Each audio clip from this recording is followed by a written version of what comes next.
रात का गहरा अंधेरा, घर में एकदम सन्नाटा। हम सब ने बचपन में कभी ना कभी ये महसूस किया है ना? वो पल जब कमरे की हर परछाई कोई राक्षस लगने लगती है। अरे हाँ, बिल्कुल। वो एक ऐसा आदिम डर है जो हम इंसानों के डीएनए में बसा हुआ है। अंधेरा हमेशा से अज्ञात का प्रतीक रहा है। सही बात है। और खिड़की के बाहर हवा की एक हल्की सी सरसराहट भी दिल की धड़कन को एकदम बेकाबू कर देती है। उसी डर के माहौल से आज की हमारी ये गहरी पड़ताल शुरू होती है। क्योंकि पौराणिक कथाओं के अनुसार ठीक इसी बिंदु पर जहां इंसान की हिम्मत जवाब दे जाती है ना, वहीं से ब्रह्मांड की एक बहुत ही रहस्यमयी ऊर्जा काम करना शुरू करती है। बिल्कुल। और प्राचीन ग्रंथों में इस ऊर्जा को नूर या शुद्ध प्रकाश कहा गया है। तो आज का हमारा मिशन यही है कि हम इसी नूर से बने प्राणियों, जिन्हें हम फरिश्ते या एंजल्स कहते हैं, उनकी दुनिया को समझें। हाँ, और हमारे पास जो स्रोत सामग्री है उसके आधार पर हम मुख्य रूप से उनके दो कामों का विश्लेषण करेंगे। पहला सुरक्षा और दूसरा मार्गदर्शन। एकदम सही। और इस पूरी बात को समझने के लिए ना, स्रोत हमें एक बहुत ही दिलचस्प कहानी की तरफ ले जाता है। ये जोया नाम की एक छोटी बच्ची की कहानी है। और ये सिर्फ बच्चों की कहानी नहीं है, ये असल में फरिश्तों के काम करने के तरीके को डिकोड करने का एक बहुत ही शानदार रूपक है। हाँ, तो माहौल बिल्कुल वैसा ही है जैसा हमने अभी बात की। घनघोर अंधेरी रात है, जोया घर में अकेली है और बहुत ज्यादा डरी हुई है, डर के एकदम चरम पे है वो। और तभी स्रोत के अनुसार जोया के कमरे में अचानक एक हल्की सी सुनहरी रोशनी फैलने लगती है। अंधेरे को चीरते हुए एक पंखों वाली अद्भुत आकृति प्रकट होती है। क्या बात है। और फरिश्ता आते ही सबसे पहला काम जो करता है वो है जोया को सुरक्षा का आश्वासन देना। वो कहता है, डरो मत, मैं ऊपर वाले का भेजा हुआ फरिश्ता हूँ। देखिए, यहाँ ध्यान देने वाली बात फरिश्ते की प्राथमिकता है। वो आते ही कोई जादुई ढाल नहीं बनाता, उसका पहला कदम मनोवैज्ञानिक है। अच्छा, तो वो सीधे जोया के मन में बैठे डर पर वार कर रहा है। बिल्कुल।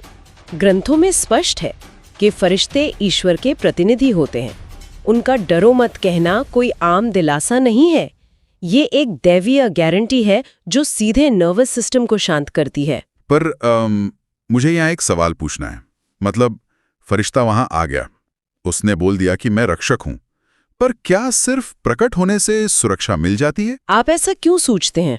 मेरा मतलब है, अगर किसी पर खतरा है तो उसे भौतिक सुरक्षा चाहिए ना। ये डरो मत तो बस एक तरह का इमोशनल सिक्योरिटी ब्लैंकेट लग रहा है। ठोस बचाव कहाँ है इसमें? ये एक बहुत ही वाजिब संदेह है, लेकिन इसे ऐसे समझिए। पौराणिक मनोविज्ञान कहता है कि मानसिक सुरक्षा के बिना भौतिक सुरक्षा काम ही नहीं कर सकती। अच्छा, वो कैसे? जब इंसान बहुत डरा होता है ना, तो शरीर फाइट या फ्लाइट यानी लड़ो या भागो की स्थिति में आ जाता है।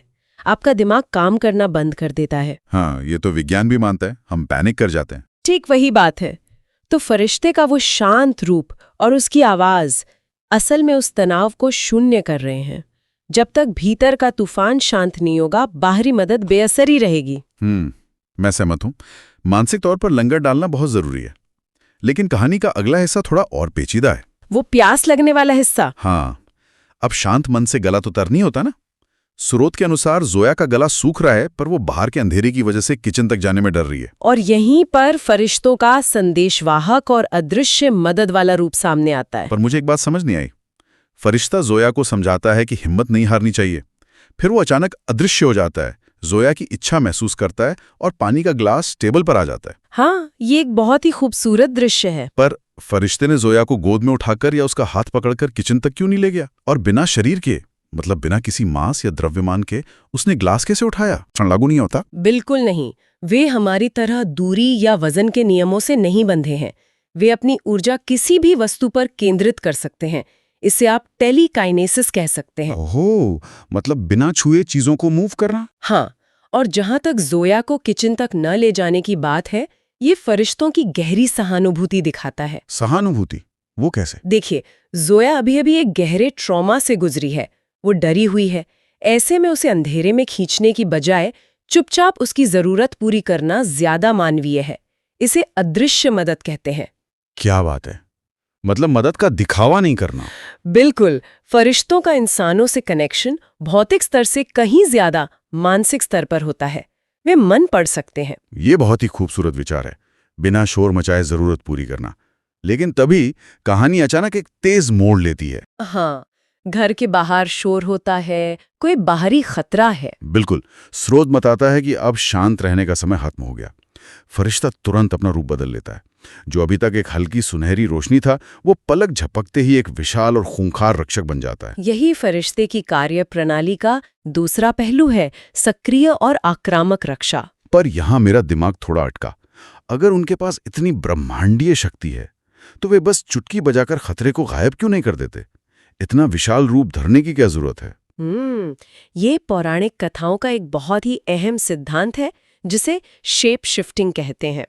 चुटकी बजाकर सब ठीक करना जादू लगता है, पर ब्रह्मांड संतुलन पर चलता है। संतुलन मतलब खतरे के हिसाब से प्रतिक्रिया देना? एकदम सही। इसे अनुपातिक प्रतिक्रिया कह सकते हैं।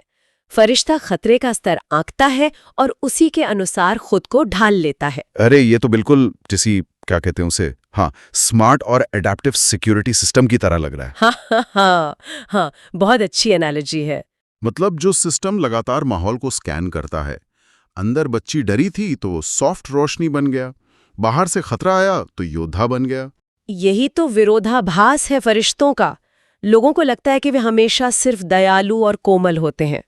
हाँ, आमतौर पर तो हम उन्हें हार्प बजाते हुए ही इमेजिन करते हैं। बिल्कुल, लेकिन जब मासूम की रक्षा की बात आती है, तो वे ब्रह्मांड की सबसे भयंकर ताकत बन सकते हैं।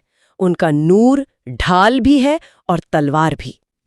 ये विरोधाभास वाकई कमाल का है। अत्यधिक कोमलता और अत्यधिक कठोरता का संगम।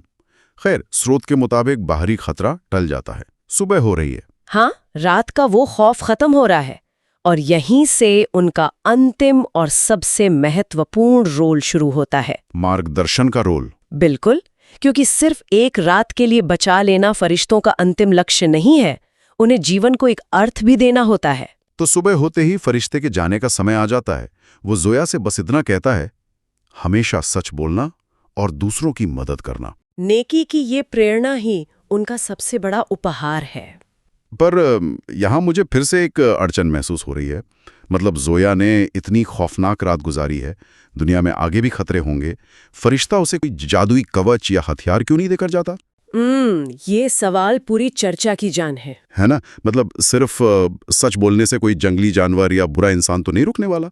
देखिए, अगर हम इसे गहराई से समझें तो पता चलेगा कि फरिश्ता जानबूझकर उसे बाहरी हथियार नहीं दे रहा।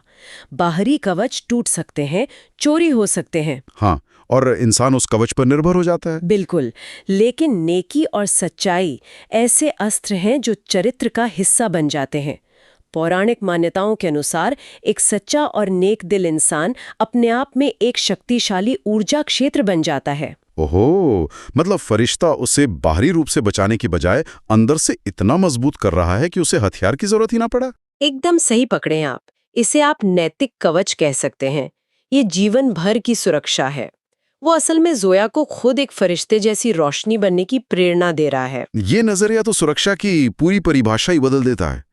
सबसे बड़ा ब्रह्मांडीय अस्त्र कोई तलवार नहीं, बल्कि मानवीय सहानुभूति है। हाँ, और यही नेकी का संदेश सबसे स्थायी सुरक्षा है। चलिए, तो अब तक हमने जो भी चर्चा की है उसे एक बार समेट लेते हैं। आज की पड़ताल से साफ है कि फरिश्ते सिर्फ आसमान से उतरने वाली आकृतियां नहीं हैं। वे प्रकाश हैं जो हमारे डरों को शांत करते हैं। और वे गुरुत्वाकर्षण से परे जाकर अदृश्य रहकर मदद करते हैं। जरूरत पड़ने पर विशाल रक्षक बन जाते हैं। बिल्कुल, और सबसे बड़ी बात, वे हमारे भीतर नेकी का बीज बोते हैं।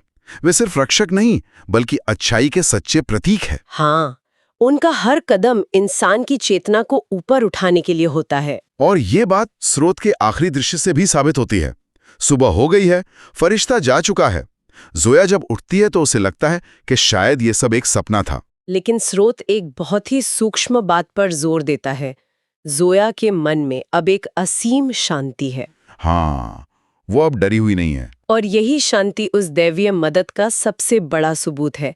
बाहर चाहे कुछ न बदला हो, पर उस बच्ची के अंदर की दुनिया पूरी तरह बदल चुकी है। क्या बात है। और यही शांति हमें आज की पड़ताल के अंत में एक बहुत ही उत्तेजक विचार की तरफ ले जाती है। वो क्या? जरा सोचिए, अगर फरिश्ते शुद्ध ऊर्जा हैं जो मन पढ़ सकते हैं, डर शांत कर सकते हैं, तो तो क्या ये संभव है कि वे कहीं बाहर आसमान से आते ही ना हो?